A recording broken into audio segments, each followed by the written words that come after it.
작년 이맘때쯤에 코로나로 인해서 우리가 한창 영상 예배를 드리고 있을 때 참 많은 분들이 교회를 그리워하면서 교회를 가고 싶다라고 하는 말씀을 들은 적이 있습니다. 그때 교회 곳곳의 사진을 찍어서 영상으로 보내드린 적이 있는데, 그때 보내드린 사진 중에 하나가 우리 교회 마당 앞에 피어있는 목련 사진이었습니다.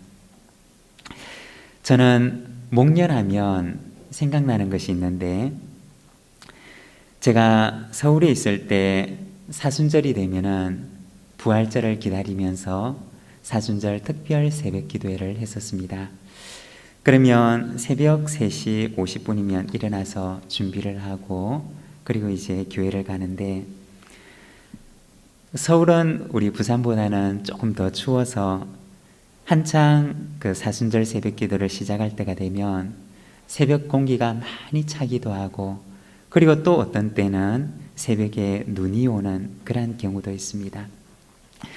그런데 새벽 기도가 무르익어서 한 중반쯤 되어가면 날이 조금씩 풀려져 가는데, 새벽에 교회로 가는 그 중간 골목길쯤에 목련나무 하나가 이 중간쯤 되면은 하얗게 피어오르기 시작합니다. 마치 어두운 골목을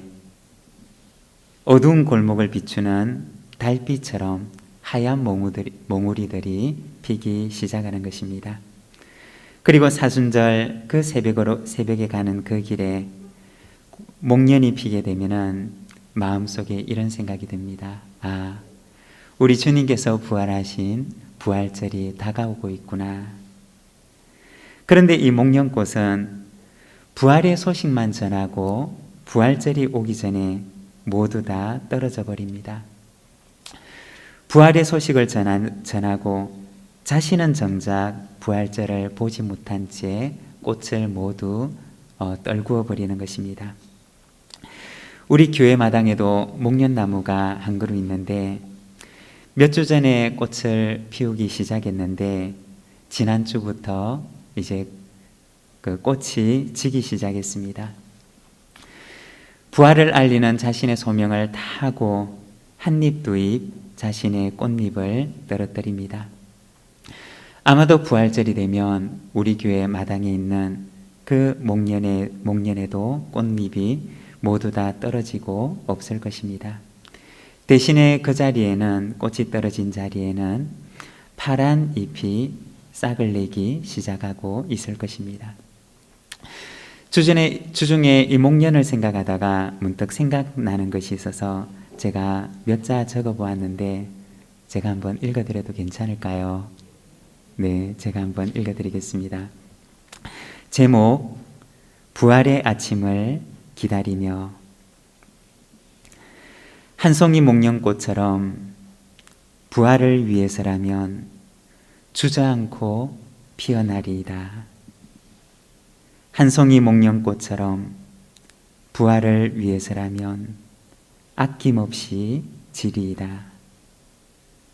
부활의 아침, 밝아오는 기쁨을 위해서라면 내 몸이 다 져도 만족하며 기쁘오리이다. 네, 끝입니다. 네, 이 목련이라고 하는 것은 누구보다 부활을 먼저 알리지만, 그러나 자신은 정작 그 부활절을 보지 못합니다. 그렇지만 부활절을 비록 보지 못한다 할지라도 자신에게 주어진 소명을 다하고 자신의 꽃을 한껏 피우고, 그리고 모든 사람들에게 이 부활의 소식을 알리는 꽃입니다. 여러분, 우리의 인생도 영광만을 쫓아가는 인생이 아니라 우리에게 주어진 하늘의 소명을 다하는 우리의 삶이 되기를 소망합니다.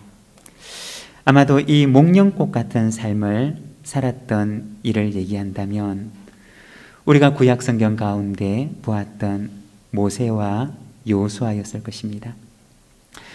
모세라고 하는 사람은 나이 80에 하나님의 부르심을 받아서 이스라엘 백성들을 이끌고 광야에서 40년간의 고난의 여정을 걸어가게 됩니다.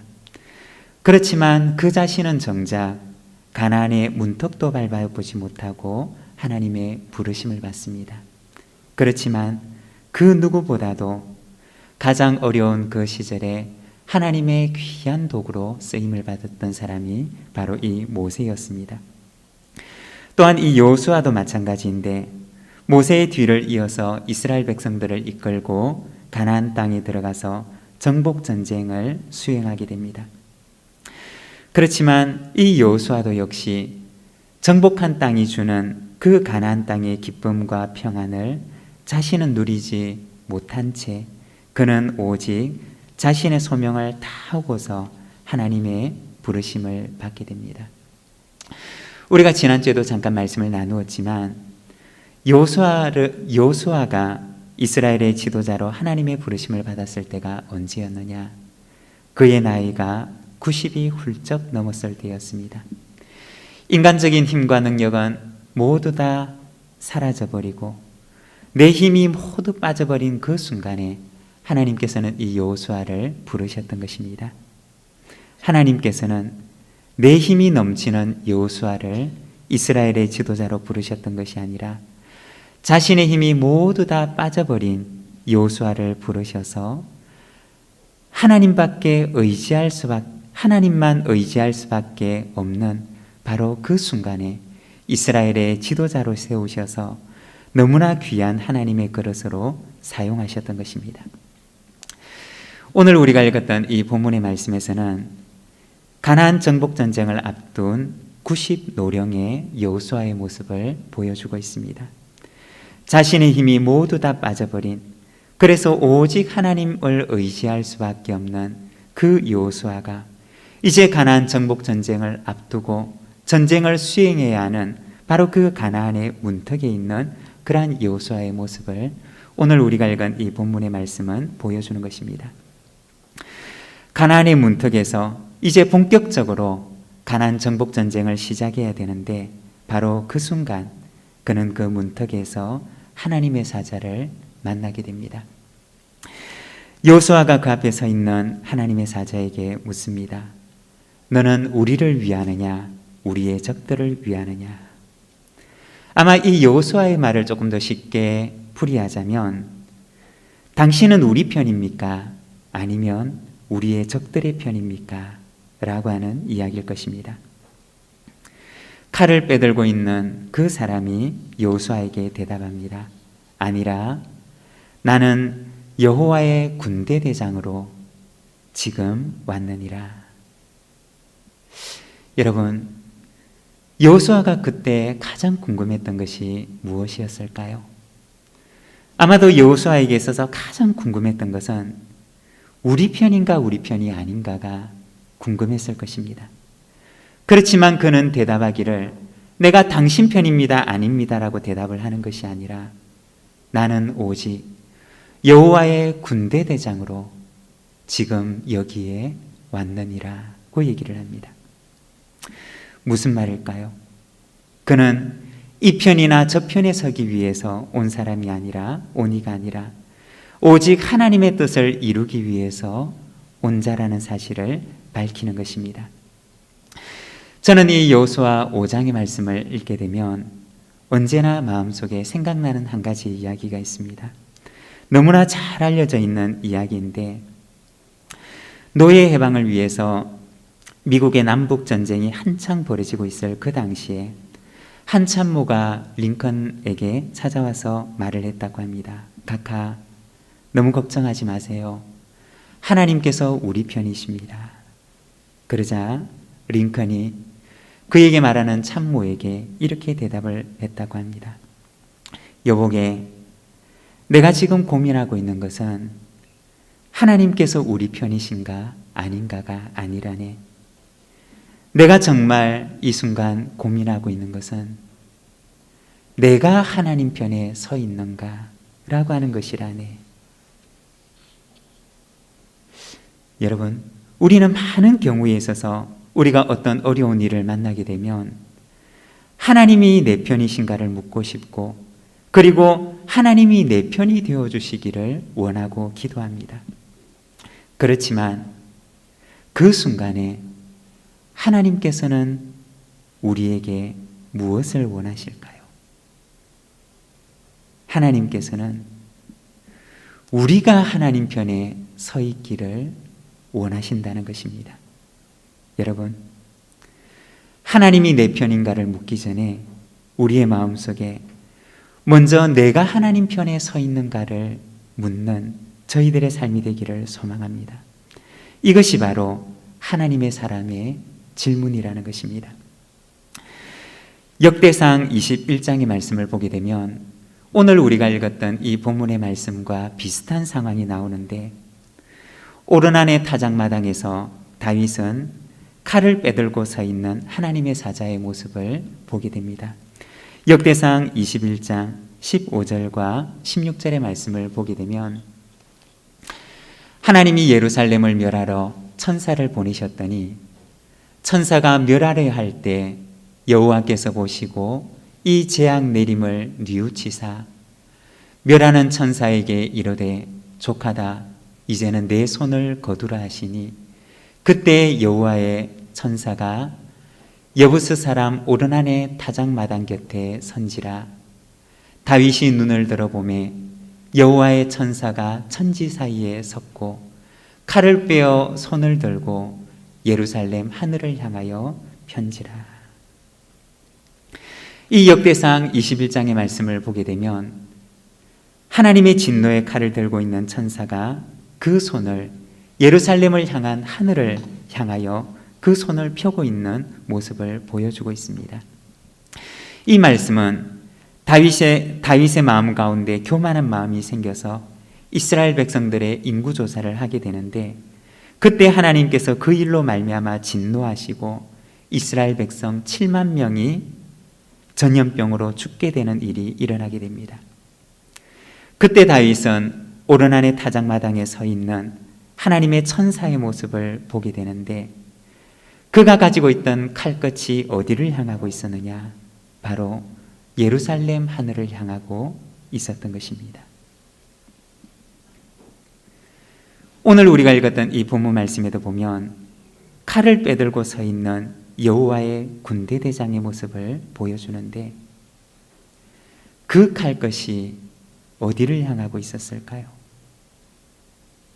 이 여호와의 군대 대장은 누구를 위하여 왔던 군대 대장일까요? 여호수아를 위하여 왔던 군대 대장일까요? 아니면 여호수아의 적을 위하여 왔던 군대 대장일까요? 여호수아는 그를 향하여 묻기를, 너는 우리를 위하느냐 아니면 우리의 적들을 위하느냐 라고 묻지만, 그는 대답하기를, 아니라 나는 여호와의 군대 대장으로 지금 왔느니라 대답합니다. 여러분, 우리는 하나님이 내 편이신가를 묻기를 원하지만 하나님께서는 우리에게 너는 나의 편에 서 있는가? 이것을 묻기를 원하신다는 것입니다. 사랑하는 여러분, 우리는 어느 편에 서서 살아가고 있으십니까? 가정에서, 일터에서, 우리의 삶의 현장에서 나는 정말 하나님의 사람으로 살아가고 있습니까? 나는 내가 살아가는 삶의 현장에서 정말 하나님의 뜻을 이루기 위해서 하나님의 사람으로 하나님의 뜻을 위하여 살아가는 사람입니까? 주님께서는 오늘 우리에게 묻기를 원하시는 것이 바로 너는 누구를 위하여 서 있느냐 물으시기를 원하십니다. 사랑하는 여러분, 내가 서 있는 이곳에서 하나님의 뜻을 이루기 위하여 나의 삶의 현장을 하나님의 나라로 만들어가는 삶을 살아가는 우리 모든 믿음의 가족들의 삶이 되시기를 바랍니다. 여호수아는 그 앞에 엎드려서 절하면서 말합니다. 내 주여, 종에게 무슨 말씀을 하려 하시나이까? 여호와의 군대 대장이 여호수아에게 말합니다. 내 발에서 신을 벗어라. 내가 선 곳은 거룩하니라. 오늘 우리는 이 말씀을 통해서 하나님께서 여호수아에게 주시는 말씀, 그리고 오늘 우리에게 주시는 말씀을 듣기를 원합니다. 먼저 첫 번째는 옛사람의 신을 벗으라는 말씀입니다. 가나안 정복 전쟁을 앞둔 여호수아에게 하나님께서는 말씀하셨습니다. 내 발에서 신을 벗어라. 여기서 신을 벗는다는 행동은 종이 주인 앞에서 하는 행동이었고, 그리고 자신의 모든 권리를 포기하는 행동을 가리키는 것이었습니다. 자신의 모든 것을 내려놓는 행동이 바로 이 신을 벗는 행동이었던 것입니다. 하나님께서는 가나안의 문턱에 서 있는 여호수아에게 자신의 모든 것을 내려놓을 것을 말씀하셨던 것입니다. 여러분, 그렇다면 여호수아가 내려놓을 것이 무엇이 있었을까요? 90이 넘은 여호수아가 가나안 정복 전쟁을 앞두고 그가 내려놓아야 하는 것이 무엇이었을까요? 아마도 90이 넘은 여호수아에게 있어서는 자신이 걸어왔던 지나온 삶을 돌아볼 때 그에게는 실패의 경험도 있었을 것이고 또한 성공의 경험도 있었을 것입니다. 애굽에서 살면서, 그리고 광야에서 40년이라고 하는 세월을 보내면서 그는 때로는 큰 승리를 경험하기도 했을 것이고 때로는 큰 실패를 맛보기도 했을 것입니다. 우리가 출애굽기 17장의 말씀을 보게 되면 아말렉이 이스라엘을 쳐들어와서 이스라엘과 아말렉이 전쟁을 벌이는데 모세가 그 전쟁에 산 위에 올라가서 손을 들고 하나님께 기도합니다. 그리고 여호수아는 산 아래에서 이스라엘 군대를 지휘하면서 그 전쟁을 이끄는데 하나님께서는 그에게 큰 승리를 맛보게 하십니다. 그렇지만 민수기 13장에 가서 보게 되면 이스라엘 백성들이 가데스 바네아에 이르렀을 때 여호수아는 12명의 정탐꾼 가운데 한 명으로 선발되어서 가나안 땅을 정탐하게 됩니다. 그렇지만 정탐을 마치고 돌아왔던 그 12명의 정탐꾼들은 안악자손 같은 거대한 가나안 사람들을 보고서는 낙심하고, 그리고 그 마음이 약해지고 마음에 믿음이 없어져서 거기에서 돌아서야만 하는 큰 실패를 맛보기도 했습니다. 여호수아는 그의 지난날의 일생 가운데 때로는 승리를 맛보기도 했고 때로는 실패를 맛보기도 했습니다. 여러분, 가나안 문턱에 서 있는 여호수아가 내려놓아야 하는 것이 있었다면 무엇이었을까요? 그것은 바로 성공의 경험도 실패의 경험도, 내 힘으로 할 수 있다고 하는 생각도 내 힘으로는 할 수 없다고 하는 생각도 하나님께서는 그가 내려놓기를 원하셨던 것입니다. 왜냐? 가나안 땅에서 그가 앞으로 수행해야 할 그 정복 전쟁은 그의 힘으로 하는 전쟁이 아니라 오직 하나님의 힘으로 하는 전쟁이며, 하나님께서 함께 하실 때만 그 정복 전쟁을 감당할 수 있는 전쟁이었기 때문이었습니다. 그래서 하나님께서는 그에게 지난날의 실패의 경험도, 지난날의 성공의 경험도, 그가 할 수 있다는 생각도, 그가 할 수 없다는 생각도 내려놓기를 원하셨다는 것입니다. 여러분, 우리의 지난 온 인생을 돌아볼 때도 우리에게도 때로는 성공의 경험도 있었을 것이고 때로는 실패의 경험도 있을 것입니다. 때로는 우리의 마음속에 할 수 있다는 생각이 들기도 하고 때로는 우리의 마음속에 할 수 없다는 생각이 들기도 할 것입니다. 그러나 하나님께서는 오늘 우리에게도 역시 동일하게 말씀하십니다. 내가 할 수 있다는 생각도 내가 할 수 없다는 생각도 모두 내려놓으라고 말씀하십니다. 그리고 빌립보서 4장 13절의 말씀처럼 내게 능력 주시는 자 안에서만 내가 모든 것을 할 수 있다는 그 믿음을 가지기를 원하신다는 것입니다. 사랑하는 여러분, 그 믿음이 우리 속에 있기를 소망합니다. 그리고 두 번째는 새 사람의 신을 신으라는 말씀입니다. 내 힘으로 할 수 있다는 생각, 또는 할 수 없다는 옛사람의 생각을 다 내려놓고 내게 능력을 주시는 분 안에서만 내가 모든 것을 할 수 있습니다라고 고백하는 새 사람의 신을 신으라고 말씀하십니다. 우리가 여호수아 5장 뒤에 이어지는 6장부터 계속되는 말씀들을 보게 되면 이제 여리고성 전투가 나오는데, 여리고라고 하는 성은 가나안의 문빗장이라고 일컬어질 만큼 아주 견고한 성이었습니다. 그렇지만 하나님께서는 여호수아에게 말씀하십니다. 아무 말도 하지 말고 너희는 7일 동안 그 성을 돌기만 하라 하십니다. 인간적인 생각도 인간적인 말도 모두 멈추고 오직 하나님의 말씀에 순종만 할 것을 말씀하십니다. 여러분, 이스라엘 백성들이 7일 동안 그 견고한 여리고성을 돌면서 얼마나 많은 생각이 들었을까요? 얼마나 많은 말들을 하고 싶었을까요? 이거 그냥 이대로 돌기만 하면 되는 거야? 우리가 뭐라도 해야 되는 것 아니야? 아마도 이스라엘 백성들의 마음속에서는 그들이 맞이하게 되는 가나안에서의 그 첫 전쟁을 앞두고 그 성을 7일 동안 돌랐고 말씀하시는 하나님의 말씀에 대해서 비록 순종은 하고 있지만 그들의 마음속에 수많은 생각이 들었고, 그리고 수많은 말들을 그들은 입 밖으로 얘기하고 싶었을 것입니다. 그렇지만 하나님께서는 7일 동안 그들에게 침묵을 명령하십니다. 그들의 모든 인간적인 생각도, 그들의 모든 인간적인 말도 하나님께서는 멈추기를 원하셨던 것입니다. 그리고 오직 하나님의 말씀에 순종하기만을 원하셨던 것입니다.